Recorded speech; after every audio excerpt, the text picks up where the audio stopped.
लगाई तो आपके साथ वो चींटी भी डुबकी लगा सकती है। बाकी चींटी जा नहीं सकती, अपने पैर से स्वयं चल के चींटी यात्रा नहीं कर सकती, हरिद्वार नहीं जा सकती, डुबकी नहीं लगा सकती, परंतु वो आपका संग पाकर, आपके वस्त्र पे चढ़कर, आपके साथ लगकर उस सरल और सहज में डुबकी लगा सकती है। ऐसे हम संसार के भोगों में भूले हुए जीव अगर सदगुरु की शरण, सत्संग, इन महापुरुषों की वाणी और उनकी संगत में लग जाएं, तो जरूर हम मोक्ष मंजिल पे पहुंच सकते हैं। क्योंकि सत्संग के बिना जीवन बदलता नहीं, इसलिए सत्संग की बहुत जीवन में आवश्यकता है। और सत्संग नहीं मिलता है तो जैसे बिना मालिक का खेत, बिना मालिक की दुकान, बिना मालिक की गाड़ी और बिना मालिक की औरत, उसका जीवन दुखी और पीड़ित होता है, बिगड़ जाता है। ऐसे ही आदमी का अच्छी संगत के बिना जीवन खराब हो जाता है। इसलिए जीवन में अच्छी संगत की बहुत जरूरत है, क्योंकि आदमी अच्छी संगत नहीं करेगा तो कुसंगत तो जरूर करेगा, और कुसंगत सीधी नरक में ले जाएगी, दुर्गति की ओर ले जाएगी। इसलिए मानस में एक बहुत ही बड़ी बात कही है, सट सुधरे सट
संगत जीवन भी बदला तो केवल सत्संग से, और अगर बिगड़ा भी है ना जीवन तो संगत से।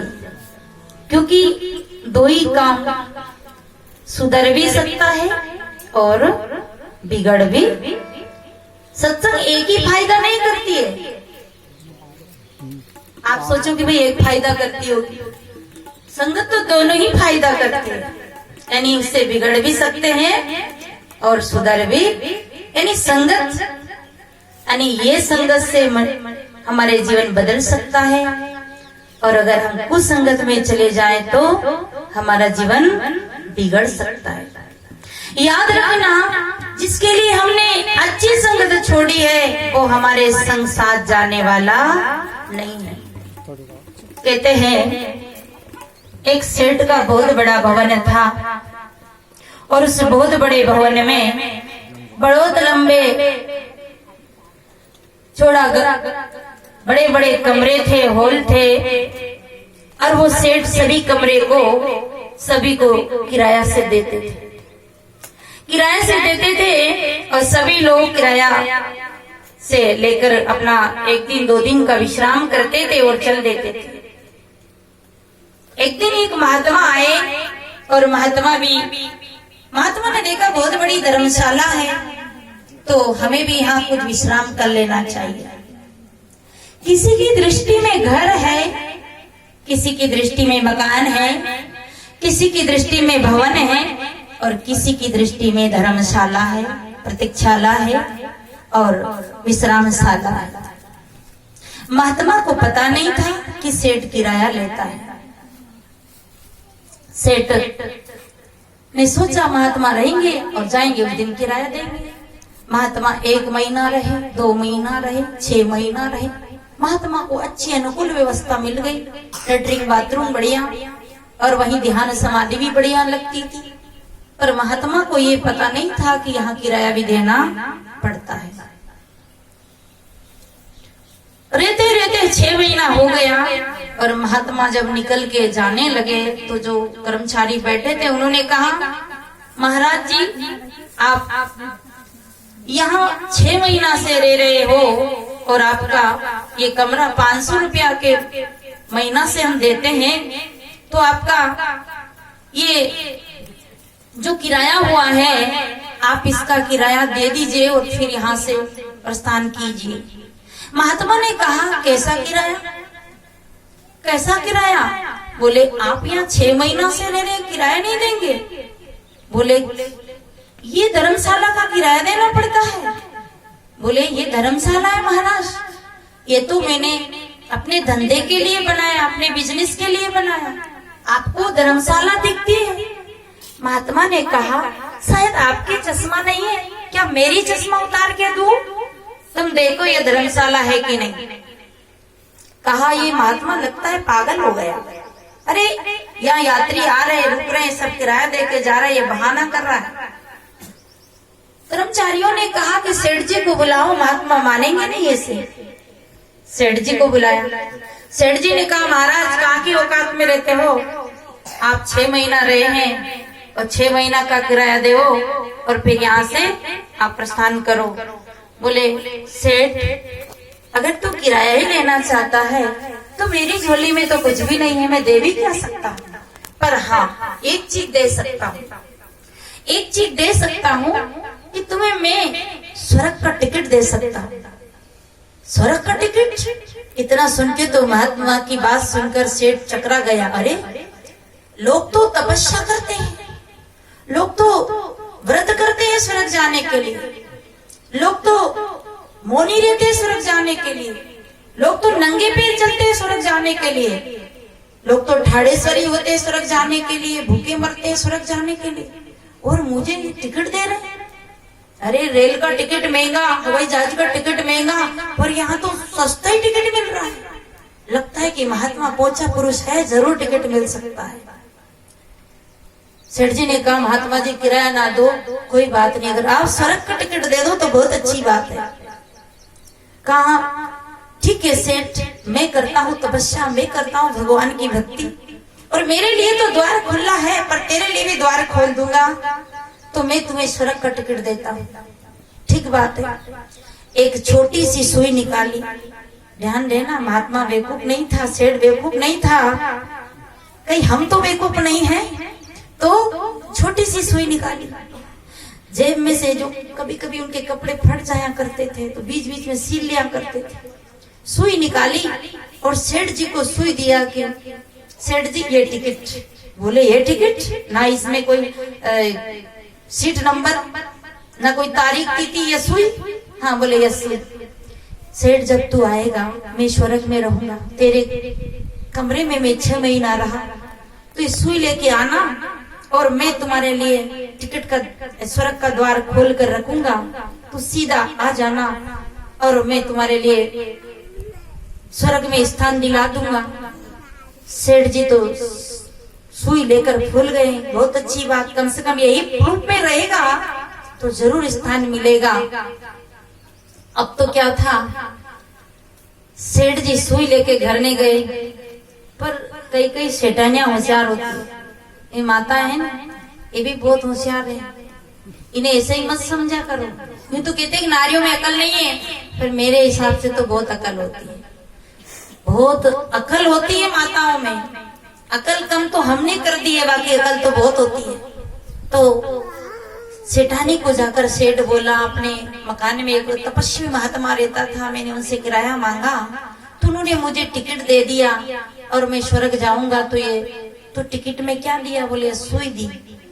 सेठानी ने सुई देकर, सेठ जी आप तो लगते हो पागल हो गए, कहाँ ये सुई आपके साथ सुई जाएगा?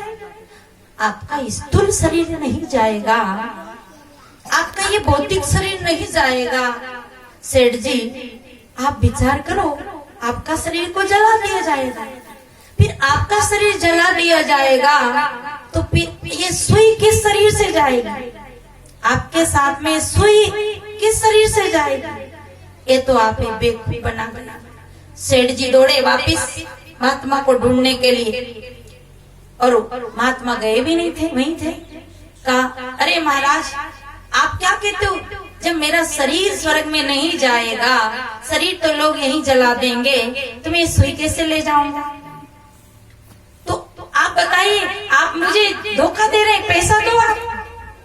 संत ने कहा अरे सेठ अब भी आंख नहीं खुली, अरे सेठ अब भी विवेक नहीं जागा, अरे सेठ अब भी मोह नहीं टूटा, अरे सेठ अब भी वैराग नहीं हुआ। अरे सेठ जब तेरा इतना बड़ा स्थूल शरीर नहीं जाएगा, इतना बड़ा भव्य भवन नहीं जाएगा, तो ये सुई कैसे जाएगी? सोच, जब तू ये सुई नहीं ले जा सकता है तो तू ये मेरा किराया लेकर ले जाएगा, तू ये करोड़ों की संपत्ति ले जाएगा, तू इस प्राणी को ले जाएगा, पदार्थ को ले जाएगा जिसके लोग लिए तू प्रतिदिन पाप पे पाप करे चले जा रहा, तू प्रतिदिन लोगों को सता रहा। ऐसे तेरे साथ क्या जाएगा? याद कर तू उस दिन को, क्या जाएगा तेरे साथ? सेठ जी ने कहा वास्तव में महात्मा जी मेरे साथ कुछ भी नहीं जाएगा, कबू ना भयो संग और साता, याद रखना हमारे साथ कुछ भी नहीं जाएगा। इसे संतों ने बड़ी प्यारी बात कही है, मान मेरा कहना नहीं तो पछताएगा, मान मेरा कहना नहीं तो पछताएगा, माटी का खिलौना माटी में मिल जाएगा, मान मेरा कहना नहीं तो पछताएगा, मान मेरा कहना नहीं तो पछताएगा, माटी का खिलौना माटी में मिल जाएगा, मान मेरा कहना नहीं तो पछताएगा, मान मेरा कहना नहीं तो पछताएगा, माटी का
ज्यादा साड़ियों को ढेर है।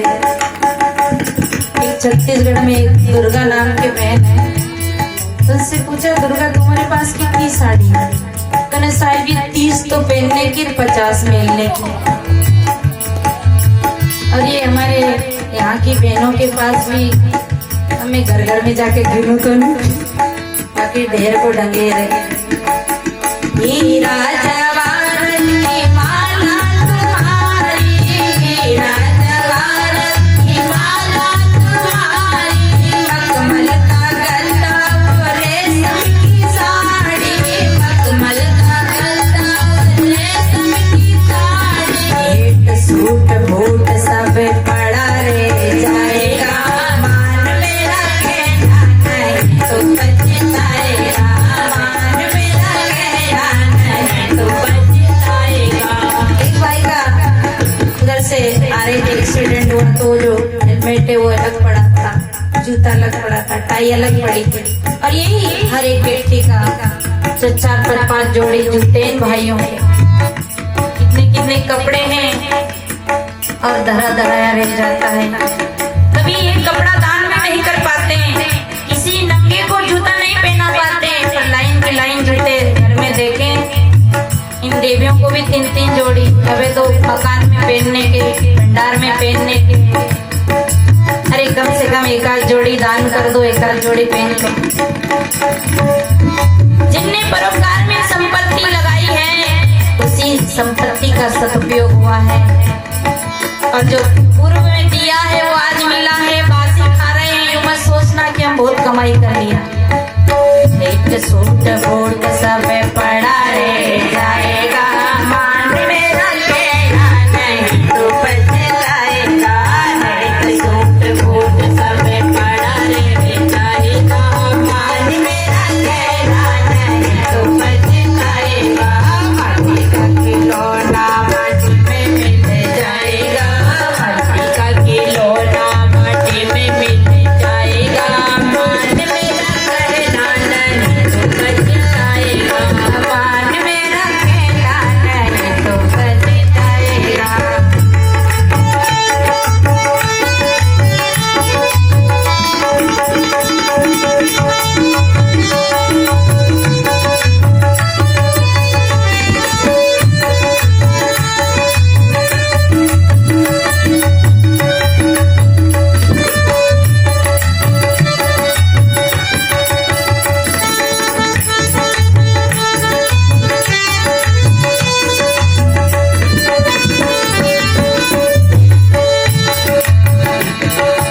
पत्नी पति और पिता और माता, पत्नी पति और पिता और माता। एक पत्नी बीमार हुई तो कहने लगी, पति ने कहा तू मर जाएगी तो मेरा क्या होगा।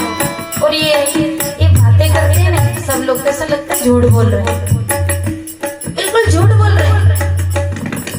और वास्तव में ये नाटक सब झूठा ही तो है। फर्क ये है कि चश्मा ऐसा उल्टा लगा है जो सही दिखता है। पति ने कहा तू मर जाएगी तो मैं नहीं रह पाऊंगा। कहा कि नहीं तुझे मरने नहीं दूंगा, इलाज करवाओ, डॉक्टर के लिए जाऊंगा, क्या नहीं ठीक होगी।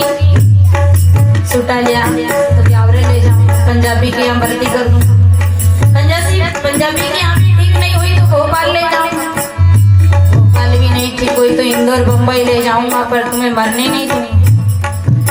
पत्नी ने कहा अगर इतना करने में भी मर गई तो पति बोला मर गए, पत्नी बोली इतना इलाज करने के बाद भी अगर मैं मर गई तो माताएं भी पूछ लेती हुई मर गई तो।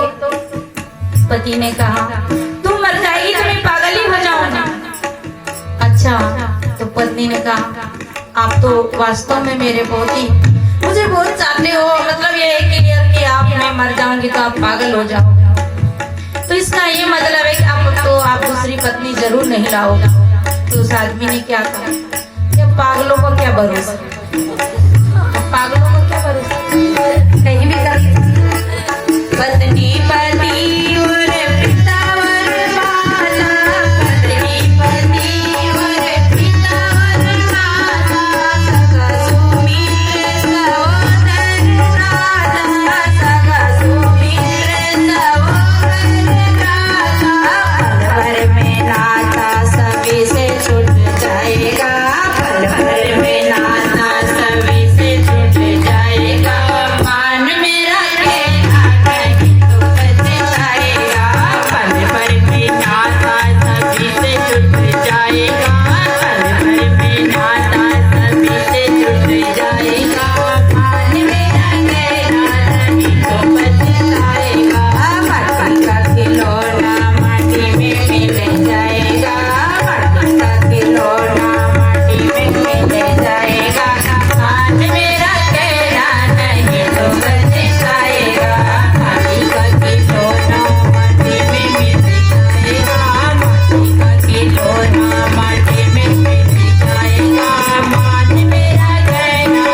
सोवा जो।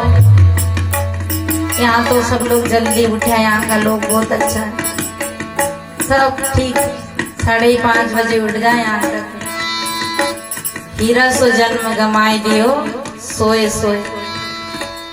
रात भर 12-10 घंटा 8 घंटा नींद लेवा, फिर भोजन करके दिन में फिर सोवा, फिर सत्संग में भी सो जावा, बातें करता करता भी। ज्ञान के एक शरीर के विश्राम के लिए तो सोए ही सोवा, परंतु अज्ञान में भी सो ही रहे हैं। कैसा जीवन था जो सो सो के खो दिया। हीरा सो जन्म गमाए दियो, सोए सोए। हीरा